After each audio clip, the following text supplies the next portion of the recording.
Camille Fonseca.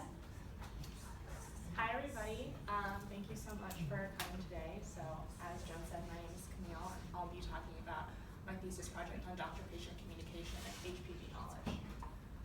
So just to give an overview, HPV is the most common STD in the US. It causes 70% of cervical cancers worldwide. And so while HPV awareness, so people hearing about or knowing about HPV has increased in the US, about 68% of Americans have heard of HPV, vaccination rates could be higher. As of a 2015 CDC survey, only 42% of girls ages 13 to 17 had gotten all 3 doses of the vaccine, and only 28% of boys in that same age range. There are also some significant racial and educational disparities within HPV rates, infection rates, and cervical cancer rates, as well as vaccine completion and HPV knowledge. So in the same survey, 2015 CDC survey, it was found that while Blacks and Latinos have a higher initiation rate for the HPV vaccine, Black women have a lower completion rate, so for all 3 doses, than their white counterparts. Additionally, a 2007 survey found that people with less than a high school education were less likely to have heard of HPV. So those 2 areas are really important and of interest to me specifically. So the current approach, you all remember these commercials, these Gardasil 1 Less commercials. They were very widespread, really salient, but they didn't really dispense knowledge about the disease itself. I mean, there's only so much you can do in a 30-second to 1-minute spot, but there wasn't a lot of information about how HPV relates to cervical cancer, or what exactly HPV is or what other diseases it can cause. So in my opinion, this campaign was an example of a good effort but a lack of really clear communication with regards to HPV. So just to kind of give a background about this area, I'm going to talk about how knowledge and awareness of HPV can translate to vaccine uptake. So an increase in HPV knowledge has been shown to increase vaccine acceptability in parents of children as well as young women. So this is a study that shows that 35%, there's 35% increase in the response yes to the question, do you want your child to get the HPV vaccine, after educational intervention regarding HPV. So this was with parents of eligible children. So this is an example, I think, of how knowledge can affect intentions, which, as we know, can eventually affect behavior. This is also where doctors come in. Small studies have shown that higher quality provider-patient communication is associated with an increase in HPV knowledge and increased positive attitudes towards the vaccine, which gives really strong evidence for the idea that providers can have a really influential role on HPV vaccine uptake. So this brings us to my current thesis study. The purpose of my study was to explore the relationship between reported quality of doctor-patient communication and HPV knowledge and awareness.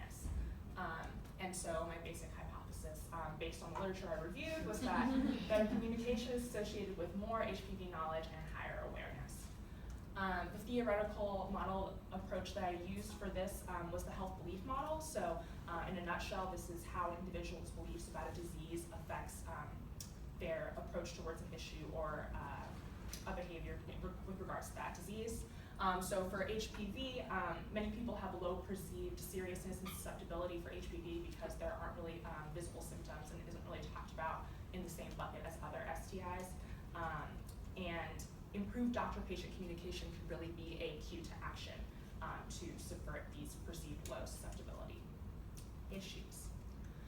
So to answer these questions, I used data from the National Cancer Institute's Health Information National Trends Survey, and my summer internship was at the NCI, so that is why I chose this data set, but it's also a really good national survey with regards to knowledge about different health issues, specifically cancer-related issues. So the first hints was distributed in 2003 by phone. It's come a long way since that time. It's now become a random mail-out survey, and it's administered every year with slight changes. So I used data from hints 4, specifically cycles 3 and 4 of hints 4. It's not really important what that means, it just means that they were distributed in 2013 and 2014. There are slight differences between the surveys, but for the questions I was interested in, the form was identical. So I just have the response rates to each cycle here, kind of low, but kind of normal for a mail-out national survey. and then the sample sizes were pretty similar. So these are examples of some of the survey items that I used to measure doctor-patient communication. Item C6 on the left, there were 7 variables in total. These are just the first 3 to give you an idea of what the item looked like, but the full 7 variables were, did you feel that you had a chance to ask questions of your provider? Did you feel that your provider addressed your feelings? Did they involve you in decisions? Did they help you understand next steps? Did they explain things clearly, medical issues clearly? Did they spend enough time with you? And did they help alleviate any uncertainty you might have had? And so you could combine these 7 variables into one communication score, but for my analysis, I kept them separate because I was interested in how these different aspects of communication related to patients' understanding of HPV. And Cronbach's alpha was less than 0.7, so I was able to keep those things separate in analysis. In terms of determining HPV awareness and knowledge, item K1 up here, have you ever heard of HPV? That was the main analysis question. You can kind of see here that there's a skip pattern. So if people were not aware of HPV, they did not answer questions about knowledge, and I'll address that again later. Not shown here, the other awareness variable was, have you ever heard of the HPV vaccine? So those are the 2 awareness issues that I addressed. And then in terms of knowledge, there were 3 main knowledge questions. Do you think HPV can cause cervical cancer was my main one of interest. And then the other 2 were, do you think that HPV is an STD? And do you think that HPV always requires medical treatment, or does it usually go away on its own? Spoiler alert, it doesn't usually require medical treatment. So for the knowledge questions, I collapsed the no and not sure to one category for simplicity's sake. So this is kind of an overview of the analyses I did. I did a lot of different analyses because I had a lot of different questions.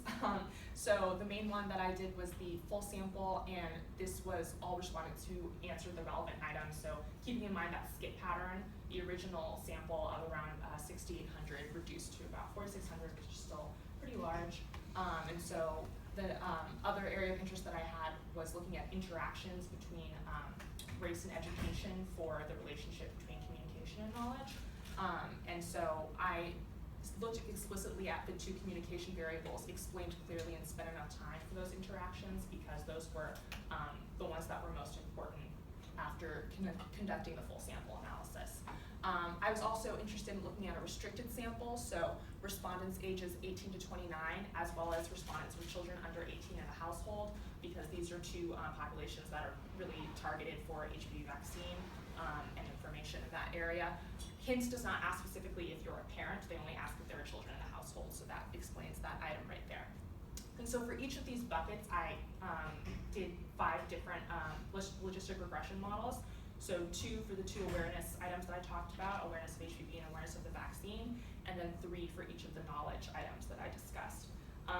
They were weighted multivariable logistic regression models. It's a national sample, so I used a special kind of weighting technique to account for that. And I controlled for age, sex, race, number of kids in the household, education level, and income.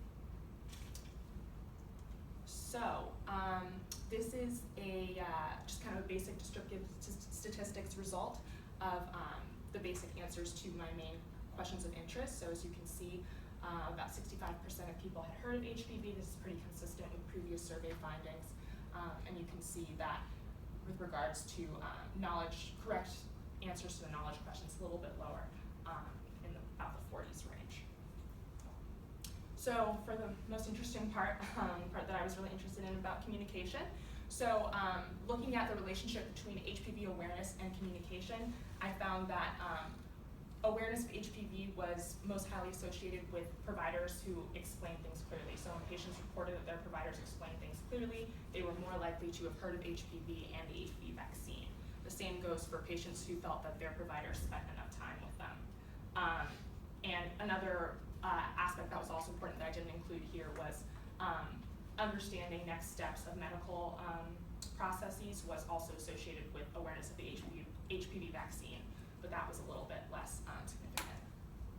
In terms of knowledge and communication, so separate from awareness, there weren't any major relationships across all 7 communication variables and the 3 knowledge variables, STD, HPV and STD, can HPV cause cervical cancer, and does it require medical treatment? communication was only associated with correctly knowing that HPV does not require medical treatment with regards to spending enough time. So that's just one really specific relationship. So in general, I kind of considered null results for the overall relationship between knowledge and communication. For interactions, there was a really noticeable modifying effect between race and knowledge about HPV. So non-Hispanic Blacks are more likely to know that HPV is an STD if their providers explain things clearly. The same goes for people who had less than a college education. So it was very clear that race and education could modify this relationship. I'm not sure why that got cut off, but it should say race and education. And then finally, for the restricted sample, the relationship between awareness of the HPV vaccine and providers spending enough time with patients was similar to in the full sample, but more pronounced. So suggesting that the same effect was observed in the restricted sample, but even more important. So my overall conclusions were that it was doctor-patient communication is a specific predictor of HPV awareness. So specifically for explaining things clearly and spending enough time, those were the two most important communication aspects. So patients who felt that their doctors really explained things clearly and spent time with them were more likely to have heard of HPV. In terms of HPV and knowledge, which was kind of something else I was interested in, there seemed to be less conclusive results for that. No real relationships between communication variables and those larger knowledge statistics. So there may need to be future research to understand that finding. Similar relationships were observed in the restricted sample, which is important to suggest that the target population is being appropriately targeted. And race and education modify the relationship between doctor-patient communication and HPV knowledge and awareness. So communication had a stronger association with HPV awareness for Blacks and those with less than a college education. And so something that I wanted to point out is that a possible explanation for the relationship between awareness and communication could be that doctors who spend more time with their patients may be increasing the health literacy of their patients, which would translate to awareness. Similarly, those who explain things clearly might also be explaining medical concepts better, particularly with regards to treatment or screening processes, which could increase awareness. So overall implications, it's very clear that quality provider-patient interactions can be a really powerful public health tool for prevention and screening methods. I think that it should be noted that providers should have increased education about HPV-related issues so that they have a full arsenal of knowledge to provide their patients with.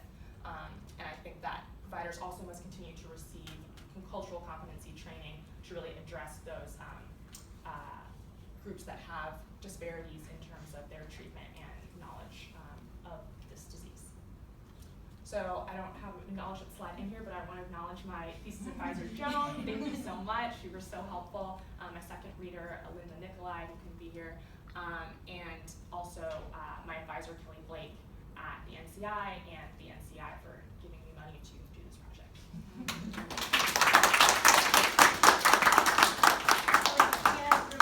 One question. Very nice job, Camille. So the question I want you to address is about reverse causality here. So you're looking at in the directionality of somehow those providers that were trained to communicate better or by nature communicate better end up having better outcomes when it comes to awareness and knowledge of their patients about HPV. But couldn't it be the other way around, that characteristics of the patients, whether they themselves are better asking questions and requesting information, is what is driving the findings? Yes, I definitely think that there could be a bidirectional relationship. I think specifically for minority populations, there's been a lot of studies that have shown that minority individuals are less participatory in doctors' visits, so they tend to ask less questions and are less engaged with their providers. And so there are definitely, people who just in general may be less participatory in appointments, and that can detract from their knowledge about these important issues. But I think that puts even more onus on the providers to look out for those people and those warning signs and elicit